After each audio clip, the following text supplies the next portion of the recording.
ابن خزیمہ اپنی صحیح میں راوی عبداللہ بن بریدہ اپنے والد سے روایت کرتے ہیں کہ ایک دن صبح کو حضور صلی اللہ تعالیٰ علیہ وسلم نے حضرت بلال کو بلایا اور فرمایا، اے بلال، وہ کون سا عمل ہے جس کی وجہ سے تو مجھ سے آگے آگے جنت میں جا رہا تھا؟ سبحان اللہ، نبی فرما رہے ہیں کہ بلال وہ کون سا عمل کرتے ہو جس کی وجہ سے تم مجھ سے پہلے ہی مجھ سے آگے آگے جنت میں جا رہے ہو؟ تو میں رات جنت میں گیا تو تیرے پاؤں کی آہٹ اپنے آگے پائی۔ رات جنت میں گیا، نبی فرماتے ہیں کہ رات کو میں جنت گیا۔ اب ذرا دیکھیے، ابھی تو محشر قائم نہیں ہے، قیامت بھی آئی نہیں ہے، 1450 سال پہلے کی بات ہو رہی ہے، ابھی قیامت قائم نہیں ہے، حساب کتاب کچھ بھی نہیں ہے، اور نبی کہہ رہے ہیں کہ میں رات میں جنت گیا۔ اس کا مطلب یہ ہے کہ اللہ نے نبی کو مختار بنایا ہے، آپ کو اللہ نے یہ اجازت دے رکھی ہے کہ آپ جہاں چاہیں جب چاہیں آپ جا سکتے ہیں۔ جب آپ جنت جا سکتے ہیں تو پھر دنیا کی وہ کون سی جگہ ہے جہاں نبی کو جانے سے کوئی روک سکتا ہے؟ میں نہیں کہہ رہا، حدیث کہہ رہی ہے۔ تو بہرحال یہ ایک الگ بات تھی، میں نے وضاحت کر دی۔ تو حضرت بلال رضی اللہ تعالیٰ عنہ سے آپ نے فرمایا کہ وہ کون سا عمل کرتے ہو کہ جب میں رات کو جنت گیا تو تیرے پاؤں کی آہٹ کی آواز میں نے سنی۔ چلتے ہوئے پاؤں کی آواز ہوتی ہے نا، اس کو آہٹ بولتے ہیں۔ تو بلال رضی اللہ تبارک و تعالیٰ عنہ نے عرض کی، یا رسول اللہ، جب اذان کہتا اس کے بعد 2 رکعت نماز پڑھ لیتا، اور میرا جب کبھی وضو ٹوٹتا تو وضو کر لیا کرتا۔ حضور نے فرمایا اسی وجہ سے تو مجھ سے آگے آگے جنت میں جا رہا تھا۔ یہاں یہ دھوکہ نہ کھائیے کہ نبی سے آگے بلال جنت میں، تو یہ ایسے ہی ہے جیسے کہ کار ڈرائیور پیچھے ڈی ایس پی بیٹھا ہے اور آگے کار چلانے والا ڈرائیور کار چلا رہا ہے۔ تو ظاہر سی بات ہے کہ جب کار چلا کر کے ڈرائیور لے کے جائے گا اور جہاں جائے گا تو جسم پہلے ڈرائیور کا گھسے گا، تو اب ڈرائیور کا گھس جانا پہلے ہے نا، اس سے یہ تو ثابت نہیں ہوتا ہے کہ ڈرائیور بڑا ہو گیا، مالک ہوتا ہے۔ تو آگے جو ڈرائیور جا رہا ہے تو وہ ڈرائیور کی حیثیت سے جا رہا ہے، اور مالک جو پیچھے جا رہا ہے تو وہ مالک بن کر کے جا رہا ہے۔ تو ایسے ہی حضرت بلال آگے آگے گئے تو وہ غلام ہی بن کر کے گئے ہیں، اور نبی پیچھے پیچھے جا رہے ہیں تو وہ آقا بن کے جا رہے ہیں۔ اس لیے دھوکہ نہ کھائے کوئی اس چیز سے۔ حدیث نمبر 11، ترمذی ابن ماجہ، یہ 2 حدیث کی کتاب میں یہ حدیث ہے۔ سعید ابن زید رضی اللہ تعالی عنہما سے راوی، رسول کریم صلی اللہ علیہ وسلم نے فرمایا، جس نے بسم اللہ نہ پڑھی اس کا وضو نہیں۔ حدیث شریف میں کیا ہے؟ جس نے بسم اللہ نہیں پڑھی اس کا وضو نہیں۔ تو حدیث سن کر کے تو یہی سمجھ میں آ رہا ہے نا کہ اگر بسم اللہ آپ نے نہیں پڑھا تو آپ کا وضو ہوا نہیں۔ لا وضو لم یسمى، اس کا کوئی وضو ہی نہیں ہوتا جس نے بسم اللہ نہیں پڑھا۔ جس نے بسم اللہ نہیں پڑھا اس کا وضو ہوتا نہیں ہے، حدیث شریف میں ایسا ہی ہے۔ اب اسی حدیث کو جو اپنے آپ کو اہل حدیث کہتے ہیں، حالانکہ بغیر بسم اللہ پڑھ کے بھی وضو ہو جاتا ہے، مگر حدیث شریف میں کیا ہے کہ بغیر بسم اللہ پڑھے وضو ہوتا نہیں ہے۔ تو اب جو لوگ حدیث پر ڈائریکٹ عمل کرنے کے دعویٰ کرتے ہیں وہ اس حدیث پر عمل کر کے دکھائے، جو بغیر بسم اللہ کے وضو کیا تو کہے کہ نہیں تمہارا وضو نہیں ہوا، حالانکہ ایسا نہیں ہے۔ اس لیے کہا جاتا ہے کہ ڈائریکٹ ہم ہر آیت کو قرآن کی اور ہر حدیث کو ہم ڈائریکٹ نہیں سمجھ سکتے ہیں، اماموں کا سہارا لینا پڑے گا، وہ جیسے سمجھائیں گے۔ تو اب اس کا کیا مطلب ہے؟ اس کا مطلب یہ ہے کہ جس نے بغیر بسم اللہ کے وضو کیا اس کا وضو تو ہو گیا، مگر سر سے لے کر کے پاؤں تک جو وضو کا ثواب تھا وہ ثواب نہیں ملے گا۔ بغیر بسم اللہ کے وضو کرے گا تو جتنا حصہ دھوئے گا اتنا ہی اس کا پاک ہوگا وضو کا۔ وضو کے لیے پاک سے مراد یہاں یہ ہے کہ اتنا ہی حصہ اس کا وضو کا ہوا، اور باقی جو سر ہے، پورا بدن ہے نا، ان جگہوں کو وضو کرنے کا ثواب نہیں ملے گا، یہ ہے اس کا مطلب۔ تو آپ دیکھیے، ہم جو اپنے آپ کو حنفی کہتے ہیں، حنفی مسلک اور حنفی راستہ اتنا آسان ہے کہ انہوں نے قرآن اور حدیث کو ایسا آسان کر کے سمجھایا ہے جو نبی کی مراد ہے، نبی کا فرمان ہے۔ ایسا نبی نے اس لیے فرمایا تاکہ کوئی انسان ثواب سے محروم نہ ہو، اس لیے ایسا فرمایا۔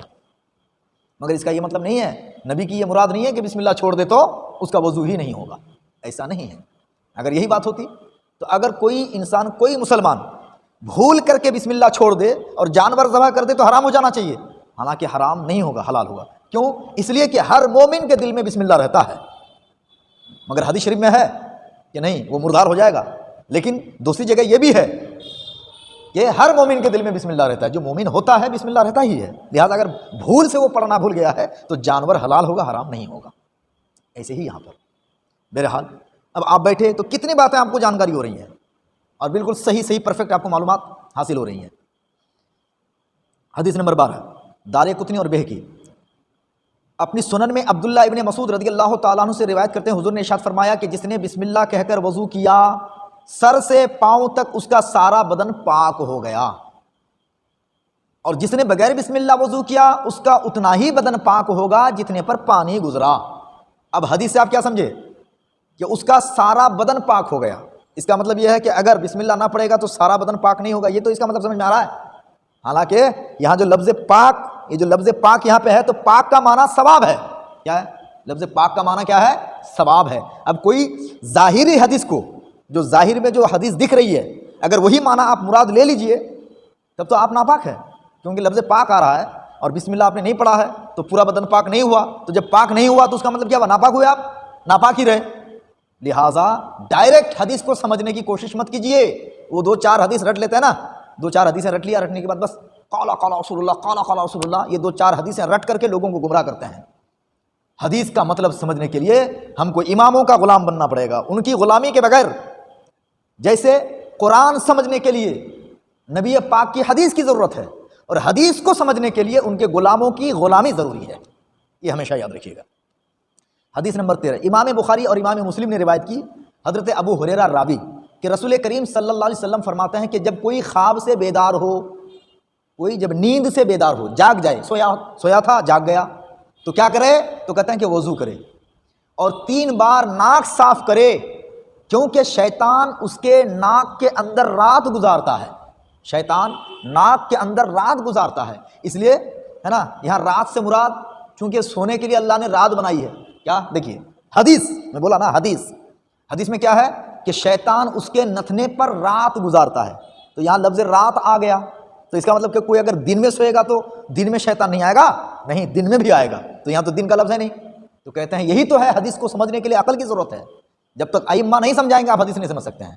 یہاں مراد یہ ہے چونکہ سونا زیادہ تر رات ہی میں ہوتا ہے اور اللہ نے سونے کے لیے رات ہی پیدا کیا ہے، بے شک قرآن ہی فرماتا ہے کہ میں نے راتوں کو سونے کے لیے پیدا کیا ہے، دن سونے کے لیے نہیں ہے، ہاں دن میں تھوڑا آرام کیا جاتا ہے، تو چونکہ سونا رات کو ہوتا ہے اس لیے رات کا لفظ لایا، مگر اس کا یہ مطلب نہیں ہے کہ اگر کوئی دن میں سو جائے تو شیطان اس کے ناک کے اندر نہیں جائے گا، چاہے آپ جب بھی سوئیں شیطان اندر جائے گا، لہٰذا سو کے آپ جب بھی اٹھیں تو آپ کیا کریں؟ وضو کر لیں، اور یہاں وضو کرنے کا کیا بولا کہ 3 بار ناک صاف کرے، خالی اتنا ہی لفظ آیا ہے۔ تو اب اگر ایک ہوتا ہے چھوٹا وضو، یہاں چھوٹا وضو مراد ہے، آپ نے سنا چھوٹا وضو بڑا وضو سنا؟ بڑا وضو وہ جو نماز کے لیے کیا جاتا ہے، قرآن پڑھنے کے لیے کیا جاتا ہے، اور چھوٹا وضو ٹائم نہیں ہے تو کم سے کم ہاتھوں کو دھو لے، کلی کر لے، ناک میں پانی چڑھا لے، یہ چھوٹا وضو ہو گیا۔ یہ کیا ہو گیا؟ چھوٹا وضو ہو گیا، اور شیطان کا جو نقصان تھا وہ ختم ہو گیا۔ حدیث نمبر 14 طبرانی باسناد حسن حضرت علی سے روایت ہے رضی اللہ تعالیٰ عنہ، حضور نے فرمایا کہ اگر میری امت کے لیے یہ بات پریشانی کی نہ ہوتی تو میں ان پر حکم کرتا، فرض قرار دیتا کہ وہ ہر وضو کے ساتھ مسواک کیا کرے۔ مسواک سمجھتے ہیں؟ مسواک جس کو دتمن بھی کہتے ہیں، مگر آج ہم لوگ مسواک سے کتنے محروم ہیں۔ انگریزوں نے ہم کو کولگیٹ اور برش پکڑا دیا، تو آج ہم انگریزی کی غلامی میں برش میں لگے ہیں، کولگیٹ میں لگے ہیں، ہے نا؟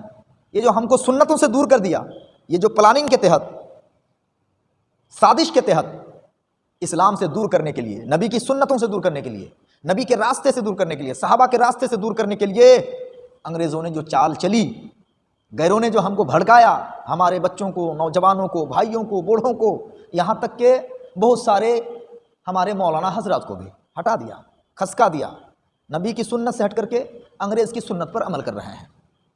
مگر یہ مسواک جس کو ہم چھوٹا سمجھ رہے ہیں، یہ مسواک چھوٹی چیز نہیں ہے، یہ پریشانی نہیں ہوتی تو فرض قرار دیتے، تو کیا مطلب ہے؟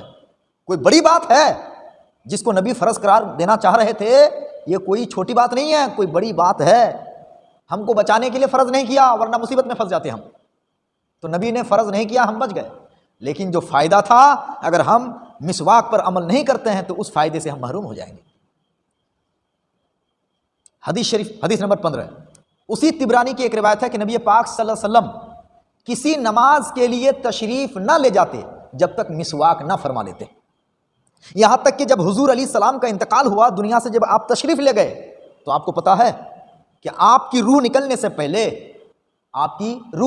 پہلے حضرت عائشہ کی طرف دیکھے تو حضرت عائشہ نے عرض کی یا رسول اللہ علیہ السلام کیا چاہیے؟ تو نبی نے اشارہ کیا مسواک لاؤ۔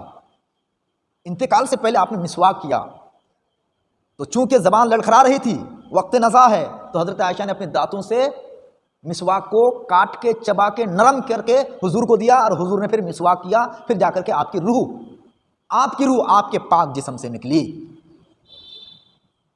یہ کوئی چھوٹی موٹی بات نہیں ہے۔ صحیح مسلم میں ہے، حضرت عائشہ سے روایت ہے کہ حضور باہر سے جب بھی گھر آتے تو سب سے پہلے جو کام کرتے، گھر سے آ کر باہر سے جب گھر آتے تو سب سے پہلا کام کون سا کرتے حضور؟ سب سے پہلے مسواک کرتے، پھر کوئی کام کرتے۔ حدیث نمبر 17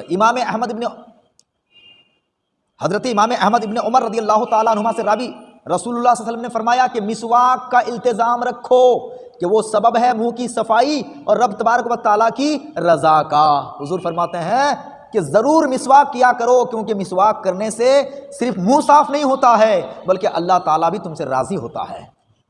حدیث نمبر 18 ابو نعیم جابر رضی اللہ تعالیٰ عنہ سے روایت کرتے ہیں، حضرت جابر نے کہا کہ رسول پاک صلی اللہ علیہ وسلم نے ارشاد فرمایا کہ جو مسواک کر کے نماز پڑھی جائے، 2 رکعتیں جو مسواک کر کے پڑھی جائیں افضل ہے بے مسواک کی 70 رکعتوں سے۔ کوئی آدمی بغیر مسواک کر کے 70 رکعت نماز پڑھے تو جو ثواب ہے وہ تو ہی ہے، لیکن مسواک کر کے اگر 2 پڑھے گا تو وہ 70 سے زیادہ 2 میں ثواب ملے گا۔ یہ ہے مسواک کا فائدہ۔ حدیث نمبر 20 مشکات شریف میں حضرت عائشہ سے روایت ہے کہ 10 چیزیں فطرت سے ہیں۔ یہ 10 چیزیں یاد رکھیے، بچوں کو سکھائیے، ماں بہنوں کو، بیٹیوں کو بتائیے۔ 10 چیزیں فطرت سے ہے، اور فطرت کا معنی کیا ہے کہ یہ کام ہر امت کیا کرتی تھی، ہر نبی نے اپنی امت کو اس کام کا حکم دیا، ہر زمانے میں وہ کام ہوا، اس کو بولتے ہیں فطرت کا کام۔ تو وہ 10 کام کیا ہے؟ تو کہتے ہیں یعنی ان کا حکم ہر شریعت میں تھا۔ مونچھیں کترنا، مونچھیں چھوٹی چھوٹی کرنا، کیا ہے؟ حدیث شریف میں ہے وعف اللحى وقش الشوارب، مونچھیں چھوٹی چھوٹی کر لیا کرو اور داڑھی بڑھایا کرو۔ تو حدیث شریف میں مونچھیں چھوٹی کرنے کے بارے میں ہے نا، مگر کچھ لوگوں نے اس کا مطلب کیا نکالا؟ صفا چٹ کر دو، بالکل چٹیل میدان بنا دو۔ اللہ اکبر۔ تو آپ خود دیکھیں گے کہ وہ چہرہ کہ داڑھی تو ہے مگر مونچھ کو مکمل صفا چٹ کر دیا ہے، تو آپ ذرا دل سے پوچھئے کہ اس کا چہرہ تھوڑا بگڑا نہیں معلوم ہوتا ہے؟ کیوں؟ اس لیے کہ حدیث کا مطلب ہی غلط نکال لیا نا۔ حدیث نے نہیں کہا کہ چھل دو، حدیث نے کہا چھوٹی کر دو تاکہ مونچھیں منہ کے اندر نہ جائے، اتنی بڑی مونچھ نہ ہو جائے کہ آپ جب پانی پیو تو مونچھ سے لگ کر کے اندر جائے تو وہ پانی حرام ہوگا، ناجائز ہوگا۔ اس لیے مونچھیں چھوٹی کر دو، اور بڑی مونچھیں رکھنا یہ یہودیوں کی نشانی ہے، یہودیوں کی نشانی ہے۔ اور نبی نے فرمایا خالف المشرکین والنصارى، یا خالف الیہود والنصارى، یہودیوں کی مخالفت کرو، عمل میں، کھانے میں، چلنے پھرنے میں، یعنی ہر کام میں یہودیوں کی جو نشانی ہے تم اس کا الٹا کرو۔ ایسا کرنے سے بہت زیادہ ثواب ہے، اس سے اللہ راضی، رسول پاک راضی، اور اس کی مخالفت کرنے سے آپ کا ایمان تازہ ہو جائے گا۔ تو 10 کام کیا ہے؟